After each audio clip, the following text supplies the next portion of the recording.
एक और बड़ी खबर, बड़ी जानकारी फरीदाबाद से आ रही है। ये इस वक्त की बड़ी खबर, हथनीकुंड बैराज से छोड़ा 3,29,000 क्यूसेक पानी। ओखला बैराज से 1,84,000 क्यूसेक पानी छोड़ा गया है। बड़ी खबर, पानी छोड़ने के बाद फरीदाबाद में उफान पर यमुना नदी। जी हाँ, बसंतपुर इलाके में पहले ही कराया गया घरों को खाली, और स्थिति आप देख सकते हैं। 1 दर्जन गांव के किसानों के खेतों में यमुना का पानी घुस गया है। मुकेश राजपूत संवाददाता हमारे साथ जुड़ गए हैं ज्यादा जानकारी के साथ।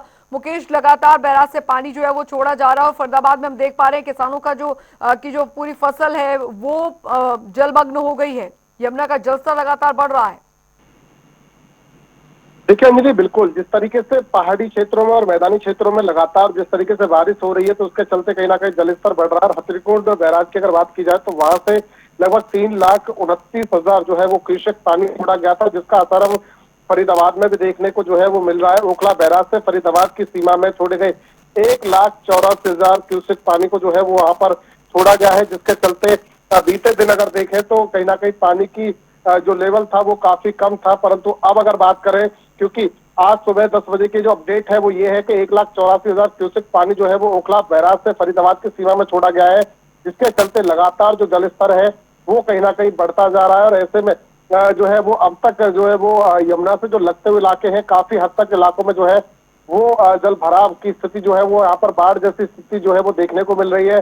घरों तक पानी आ चुका है और इसके साथ साथ जो है वो जो किसानों की जो जमीन है यानी खेती है, वहां पर भी जो है वो पानी घुसने लगा है पूरी तरीके से। हालांकि बसंतपुर इलाके की बात कर ले तो बसंतपुर इलाके हो या फिर इससे लगते हुए जो भी इलाके हो, उनको पहले ही प्रशासन की ओर से जो है वो खाली करा दिया गया। जो वहां पर लोग रह रहे थे उनको खाली करा दिया गया। उनके लिए शेल्टर होम की बात करें या फिर रुकने की व्यवस्था की बात करें तो वो पहले ही प्रशासन द्वारा कर दी गई थी। और लगातार क्योंकि अभी अनुमान बताया जा रहा है कि और भी पानी जो है वो कहीं ना कहीं छोड़ा जाएगा, तो इसके चलते लगातार जो स्थिति है वो कहीं ना कहीं गंभीर बनी हुई है। हालांकि जिला प्रशासन फरीदाबाद का जो है वो पैनी नजर बनाए हुए है और लगातार जो है वो लोगों को भी आगाह किया जा रहा है। लगातार मुनादी जो है वो हो रही है, यमुना के जो लगते हुए इलाके हैं उनको खाली करा दिया गया। पूरी तरीके से जो है वो कहीं ना कहीं बाढ़ जैसे हालात, यानी कि जो 2023 में हालात जो देखे गए थे फरीदाबाद के अंदर, ऐसे ही हालात जो है वो बनने के आसार जो है वो नजर आ रहे हैं। जी अंजलि। अच्छा, राज्य मौसम विभाग की तरफ से पहले ही अलर्ट किया जा चुका है भारी बारिश का। ऊपर से पहाड़ों पर भी लगातार बारिश की वजह से नदी नाले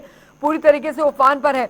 आगे ये स्थिति अगर ऐसे ही बनी रहती है तो प्रशासन इसको लेकर पूरी तरीके से तैयार है, क्योंकि खुद मुख्यमंत्री भी प्रदेश में बाढ़ की स्थिति पर नजर बनाए हुए हैं। मुकेश, देखिए बिल्कुल साफ तौर पर कहीं ना कहीं देखिए हमारे प्रदेश के जो मुखिया है नायब सिंह सैनी, वो भी लगातार इस पूरे जो है वो मामले पर नजर बनाए हुए हैं। इसके अलावा मंत्रियों की बात करें वो भी लगातार जो है वो मॉनिटरिंग कर रहे हैं। और जिला प्रशासन जो है वो भी लगातार जो है वो निगरानी पे है पूरी तरीके से। और कहीं ना कहीं जो है अगर जो और ज्यादा पानी जिस तरीके से बताया जा रहा है कि अभी और जो है वो पानी ओखला बैराज से जो है वो छोड़ा जाएगा, तो ऐसे में स्थिति और ज्यादा जो है वो खराब हो सकती है। क्योंकि जो किसानों की फसल जो है खेतों में जो लहरा रही है वो पूरी तरीके से नष्ट हो जाएगी। इसके साथ साथ घरों में भी काफी नुकसान होगा पूरी तरीके से। यानी कि एक तरीके से कहा जाए कि जो जीवन है वो पूरी तरीके से अस्त व्यस्त जो वहां पर रहने वाले लोग हैं उनका हो जाएगा। और फसल को इसका जो है वो भारी नुकसान जो है वो कहीं ना कहीं होगा। और इसके साथ साथ जो है अगर हम कनेक्टिविटी की बात करें, सड़कों की बात करें, तो उनको भी काफी नुकसान जो है वो यहाँ पर हो सकता है।